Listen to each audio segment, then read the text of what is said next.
She's a mom on the run and is raising 4 boys. We've got a lot to learn from her. Hey, it's Conn Jackson, and we're going to get you connected with going back to school. Colleen Burns has the solution, and it'll help us all out. Colleen, welcome to Get Connected. Hi, Conn. Now, Colleen, raising 4 boys, I'm always curious, how does your hair always look so good? I have people for this. I don't do this myself. I can't look like this myself. Now, with all your kids going back to school, how many weeks or months do you have to plan ahead to make sure everyone is in line? Well, you know, that's a good point because that's always a tip, get organized. It just sounds so obvious. But really, this is a great time of the year to show by example your children what that really means and why it's important. Because if you can show them that you got the school supplies and you got their school clothes and you did it with some time to spare, you're not so stressed out. And hopefully they can connect that if they make a list, if they do their homework on time and get it turned in on time, they also will be less stressed. So you're really impressing upon them the importance of planning ahead and organizing. Well, Colleen, I got to commend you. You're super organized when it comes back to school, but do you have a budget per kid? Well, you're right about budgets right now. It's so on the front of everyone's mind with the stock market doing what it's doing and people's jobs uncertain if they have a job at all.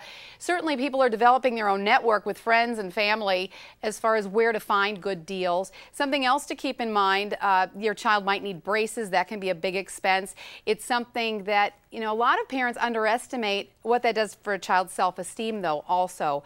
The way that they look is so important for children, and something that people might not realize is your child doesn't have to wear metal braces because for about the same price, you can also put them in Invisalign Teen. This is a practically invisible way to adjust their teeth, even if they have hard-to-adjust teeth. And it's removable, so you don't have to worry about them interfering with a child's sports activity or music activity, and you don't have to tell them they can't eat something because you just take it out when you eat, which is very nice. Well, Colleen, you've already started sharing some of the show and tell, and this is the segment where you're going to give us some great ideas on going back to school, so take it away. Well, one way to get your kids ready for going back to school is something you should have started in the spring, which is continuing to read to your child over the summer or have them read to themselves. If you haven't done that, start now. It's not too late. But that's a great way to blur the lines between when learning ended and when learning starts again. And books are, of course, a big essential to going back to school, and not every child can afford them. There is a way you can help by looking for specially marked packages of Nestle candy, including Crunch and Butterfinger bars. You will help in the donation of up to $250,000 as part of the Nestle Share the Joy of Reading program. That money goes to RIF, which is Reading is Fundamental, the nation's oldest and largest nonprofit literacy program for children. It's a great program, and you can get more information on that at celebrationcorner.com/RIF. Getting all those school supplies, that can be very time consuming, especially if you have more than one child and, you know, maybe different schools, different grades. You want to stop at one store if possible to get everything, and those one-stop stores are so important.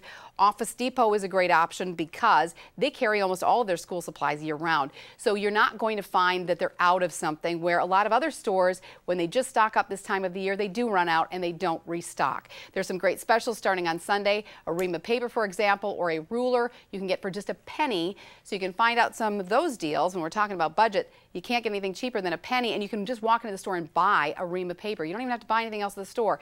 It's a great program, or great discounts on like 75 different items there.